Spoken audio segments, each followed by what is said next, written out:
안녕하세요. 30대 여성입니다. 이렇게 표현해도 될지 모르겠는데 정초부터 어머님이랑 한판 붙었어요. 며느리랑 사위랑 다르게 뭐라고 며느리는 하인치급 사위는 상전 대우를 하시는지. 남편과는 직장 상사의 소개로 만났습니다. 첫 만남부터 둘 다 비슷한 업계에서 일을 하고 있기도 했고 취향도 잘 맞아서 그런지 대화가 잘 통하더라고요. 그래도 한 달 정도는 서로 탐색전이라고 해야 할지 알아가는 시간을 가졌어요. 그때 알게 된 게 저는 서울에서 나고 자란 반면 남편은 당시 직장에 입사하게 되면서 처음 서울 생활을 시작했다고 하더라고요. 남편과 저는 결혼 전 1년 반 정도를 사귀었는데 결혼 이야기가 나오고 나서는 남편이나 저나 결혼 전 조금이라도 돈 좀 더 모아보자는 생각에 남편 자취방에서 데이트를 하는 일이 많아졌어요. 그때는 그게 궁상맞다기보다는 서로 뜻이 맞아 다행이다 싶었지요. 자취방에 갈 때마다 느낀 거였지만 남편이 정리정돈을 못하더라고요. 결국 보다 못한 제가 두어 차례 다 뒤집어 엎어서 대청소를 해주기도 했어요. 제발 유주만이라도 하라고 했는데 근데 그걸 못하대요. 결국 나중에는 청소고 뭐고 그냥 제가 포기했습니다. 그리고 남편은 요리도 정말 못하더라고요. 근데 이거야. 저는 요리가 취미였던 반면 남편은 회사에서 식사를 해결하기도 했고 제 입장에서 납득할 수 있는 부분이었기 때문에 큰 문제는 아니었어요. 그래도 이런 과정을 겪어서 좋았던 건 결혼 이후에는 제가 청소랑 요리를 담당하고 남편이 설거지랑 빨래 그리고 그 외 힘든 일을 하는 걸로 자연스레 업무 분담까지 하게 되었다는 거지요. 결혼 이야기가 나오고서 처음 시댁에 인사를 드리러 갔던 날이었어요. 어머님이 현관문을 열어주셨는데 이건 뭐 신발을 어디다 벗어나야 할지조차 감이 안 올 만큼 발 디딜 틈이 없더라고요. 어머님, 아버님 그리고 신우 세 사람이 사는 집인데 어째서 현관 앞에 신발이란 신발은 다 나와 있는지 봄, 여름, 가을, 겨울 사계절이 다 놓여 있더라고요. 그뿐만이 아니었습니다. 거실로 눈을 돌리니 누가 보면 이사라도 가는 줄 알겠더군요. 누가 벗어놓은 건지 알 수 없는 양말부터 시작해서 소파에 걸쳐져 있는 잠바들. 보통 손님이 온다고 하면 정리를 하지 않나, 내가 온다는 걸 잊으셨나, 아니면 만나보기도 전에 내가 마음에 안 든다고 이런 식으로 표현하시는 건가? 정말 별의별 생각이 다 들었네요. 그런데 그때 남편이 어머님더러 정리 좀 하지 그랬냐 하니까 어머님이 네가 할 거 아니면 신경 쓰지 말라고 소리를 빽 지르셨습니다.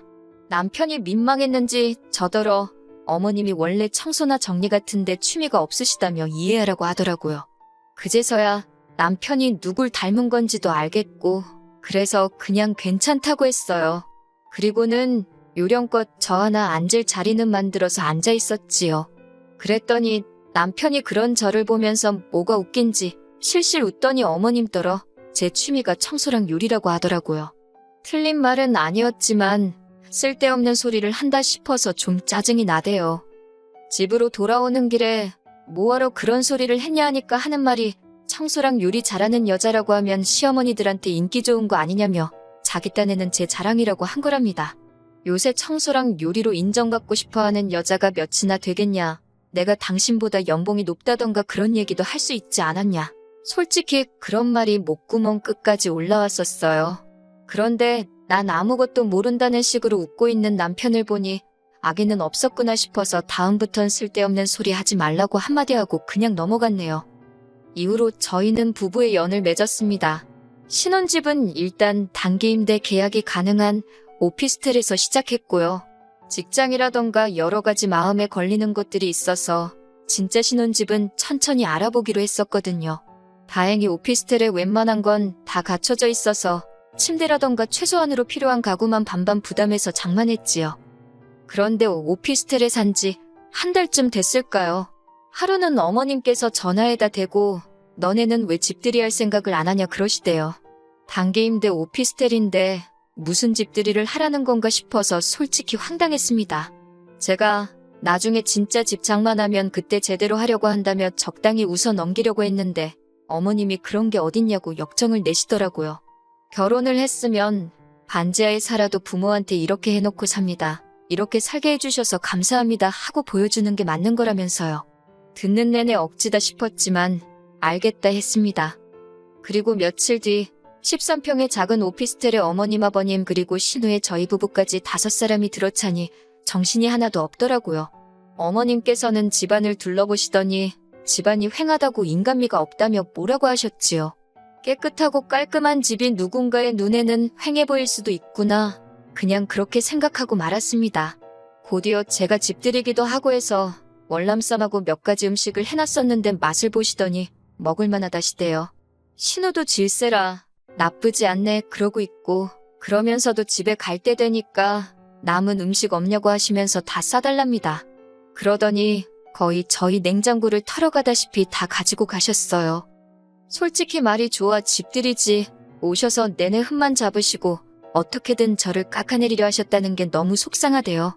하지만 제가 정말 마음이 상하기 시작했던 건 이후에 있었던 일들 때문이었어요. 처음 사건은 집들이 후로 3달도 지나지 않았을 때였습니다. 하루는 어머님께서 갑자기 이번 주말에 내려오라고 연락을 해오셨지요. 뭐 제가 별다른 일이 있던 건 아니지만 집에서 할 일 없이 굴러다녀도 그게 좋지 시댁 가는 게 좋을 리는 없잖아요? 무슨 일 때문이시냐고 물으니 집에 와서 청소 좀 해달랍니다. 저는 처음에 제가 잘못 들은 줄 알았네요. 그래서 뭐라고 하셨냐 다시 물으니 신우가 일요일에 사귀는 남자친구를 데리고 온다는데 집안 꼴이 말이 아니라면서 저더러 내려와서 집도 치우고 음식도 좀 하랍니다. 순간 확 열이 받으면서 정신이 번쩍 들더라고요. 제가 인사드리러 갔을 땐 그 꼴을 해놓고도 아무렇지 않아 하시더니 사윗감이 온다니까 신경 쓰시는 게 일단 너무 기분이 나빴습니다. 거기다 며느리는 뭐 막 부려먹어도 되는 사람이다 싶으신 건지 그 사윗감 오는데 청소를 왜 며느리더러 하라고 하시는 건지 이해도 안 되고 생각할수록 분하더라고요. 그래서 제가 그걸 왜 제가 하냐고 신우 시키시라 했어요. 그랬더니 어머님이 평소와 달리 매우 부드러운 목소리로 신우는 그런 거 안 해봤고 그리고 아직 어린애라서 그런 거 잘 못한답니다. 29살이 무슨 앤가요? 게다가 그럼 어머님은 애도 아닌데 왜 청소도 못하시냐 따지고 싶었지만 그 말을 삼키는 대신 그래도 하면서 배우는 거 아니겠냐고 어머님이 이참에 신우를 잘 가르쳐 주시라 했어요. 저는 일이 있어서 못 간다고 하면서요. 그러자 어머님께서는 너는 네 신우가 그 남자한테 살림도 못하는 여자로 찍히면 좋겠냐고 있는 대로 신경질을 부리기 시작하셨습니다. 듣다 못한 제가 그러면 가사도우미라도 부르시라 했더니 그 사람들이 와서 꽁으로 일하냐면서 저더러 돈 아까운 줄 모른다고 뭐라고 하시는 거예요. 아니 가사도우미한테 주는 돈은 아깝고 며느리는 공짜다 뭐 이런 건가 싶으니까 저도 정말 화가 나더라고요. 그래서 저는 모르겠다. 아무튼 절대 못 간다 했습니다. 그리고 정말 안 갔어요. 어머님은 제가 진짜 안 올 줄 몰랐다며 남편을 통해서 아주 괘씸하네 야같네 별의별 소리를 다 하셨더라고요. 남편도 저한테 하는 말이 시댁도 우리 집이다 생각하고 어머님하고 신우체면 생각해서 해줄 수 있는 거 아니냐고 서운하다 하더라고요. 그리고 그날 남편하고 대판 싸웠습니다.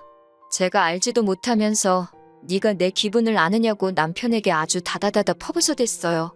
중간에서 남편 역할 똑바로 못할 것 같으면 차라리 닥치고 있으라고 아주 악을 썼더니 지도 놀랐는지 더 말은 안 하더라고요. 그리고 이후로 어머님하고 신우는 저만 보면 치사하다, 야같다며 말을 안 걸어왔습니다. 자기들 딴에는 제가 소외감이라도 느끼고 속상해할 줄 알았는지 일부러 심술을 부리는 것 같았는데 전 전혀 신경 쓰지 않았네요. 까놓고 말해서 말을 안 하고 살다 보면 자연스레 보고 살 일도 줄어들겠다 싶었으니까요. 그러다 엊그제 신정이었잖아요. 어머님이 다 같이 모여서 떡국을 먹자시대요. 어머님이나 신우야 차로 10분 거리에 살고 있었으니 떡국을 같이 먹든 뭐라든 부담이 없었겠지만 저희는 2시간 거리에 살고 있었으니 제가 어차피 구정 때 찾아뵐 건데 그때 먹자 했습니다. 그랬더니 어머님이 저더러 한 번을 고분고분하게 알겠습니다 소리를 하는 법이 없다면서 남편도 어머님이 사위 보고 처음 만난 새이라 그러시는가 보다며 저더러 한 번만 양보해달라 하더라고요. 그래서 제가 그럼 당신만 갔다 오라니까 자기가 호랩이냐며 혼자 가긴 싫다고 징징거리고 그래서 내려가게 되었습니다. 어머님이 오라고 하셨으니 솔직히 제가 음식을 해가야 한다거나 그런 생각은 아예 하질 않았어요. 해오란 소리도 없었고요. 그런데 시댁에 도착하니 어머님이 저더러 부엌에 불고기감 사다 놓았다고 빨리 만들랍니다. 황당하고 어이가 없어서 이걸 제가 왜 하냐고 하니까 네가 요리가 취미라지 않았냐며 솜씨발이 좀 해보라는 거예요. 속도 없는 남편은 옆에서 제가 불고기 진짜 맛있게 한다는 소리나 하고 있고 진짜 하기 싫었지만 정초부터 큰 소리 내기 싫어서 알겠다 했습니다. 한참 고기 밑간하고 그러고 있는데 거실에서 신우가 부엌을 향해 언니 빨리빨리 좀 하라며 배고파 죽겠다고 소리를 빽 지르더라고요. 그리고 그 순간 망치로 뒤통수를 한 대 맞은 듯 정신이 확 들대요. 자기들은 다 같이 모여서 희희낙낙거리고 나 혼자 부엌에서 이게 뭐하는 짓인가 싶어서요. 그때부터 간이고 뭐고 대충대충 될 대로 되란 식으로 만들었습니다.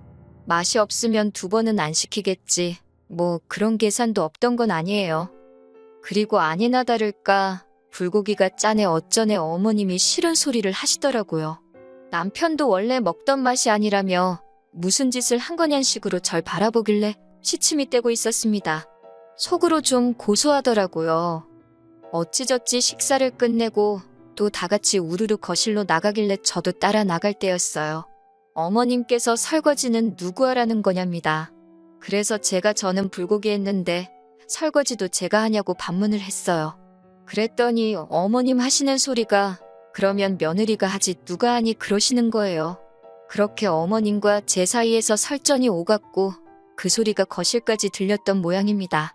아버님은 정초부터 시엠이랑 며느리랑 잘하는 짓이라며 화를 내곤 방으로 들어가 버리셨어요. 그러자 신우가 설거지는 자기가 하겠다며 부엌으로 들어오대요. 그런데 어머님께서는 시집간 딸이 친정에서 무슨 일을 하냐며 들어오지 말라고 역정을 내셨습니다. 상황이 심상치 않다 싶었는지 눈치냐고 하나도 없는 제 남편이 실실 쪼개며 이제 이 몸이 나설 차례인가 말 같지도 않은 농담을 하며 부엌으로 왔는데 어머님은 이번에도 남자가 무슨 부엌 출입을 하느냐며 못 들어오게 하는 거예요. 급기야 보다 못한 신우 남편이 자기가 하겠다 하니까 이번엔 또 사위는 처가와서 이런 거 하는 거 아니라고. 있는 대로 열받은 제가 고무장갑을 집어던지고는 죽어도 안 한다고 했습니다. 그러자 어머님이 어이없다는 듯 저를 바라보면서 너는 네가 누군지 잊었냐입니다. 너는 며느리잖아. 며느리는 원래 시댁에 오면 일을 하는 거라며. 옛날에는 며느리는 겸상도 안 했다나요? 그나마 세상이 좋아져서 밥도 같이 먹는다고. 어이가 없어서 어머님도 시집간 딸이 있으면서 어쩜 그런 무식한 소리를 아무렇지도 않게 하시냐고 안 창피하시냐고 쏘아붙였네요. 그리고 곧이어 어머님 떨어 어머님이 오라고 해서 왔으니까 엄밀히 따지면 저는 손님이고 어머님은 집주인 아니냐. 그러면 집주인이 일을 해야지 그걸 왜 제가 하냐고 다다다다 받아쳤습니다. 그리고는 어머님더러 제가 이 집 며느리 못해서 한 맺힌 귀신이 붙은 것도 아니고 이까짓 거 안 하고 만다고 쏘아붙였지요. 옆에서 가만히 듣고만 있던 남편이 하들짝 놀란 얼굴로 그게 무슨 소리냐며 저를 쳐다보길래 너랑 안 산다는 소리다 이 모질이 엑스엑스야라고 욕을 해주곤 먼저 짐 챙겨서 차 끌고 서울로 올라와 버렸습니다. 그리고 오늘로 3일째 남편과는 떨어져 있어요. 오피스텔 비번 바꿔놓고 저는 친정에서 출퇴근 중이지요. 혼인신고는 안 해서 그냥 이렇게 갈라서면 그만이에요. 그런데 이 이야기를 들은 처음 저희 소개팅을 주선해줬던 선배가 하는 말이 더 가관이더라고요. 저 하나만 참았으면 화기애애하게 끝날 거 아니었냐면서 저 때문에 기분 잡친 시댁 식구들한테 안 미안하냐고요. 어이가 없어서 그 선배한테도 더는 연락하지 말라고 했습니다. 저는 제 선택에 일말의 후회도 없습니다. 행복하자고 한 결혼인데 미쳤다고 제가 속상해도 참고 뭐 한다고 희생하며 살아요? 저는 제 행복이 가장 중요한 사람입니다. 앞으로도 제 행복을 1순위로 생각하면서 살 거예요.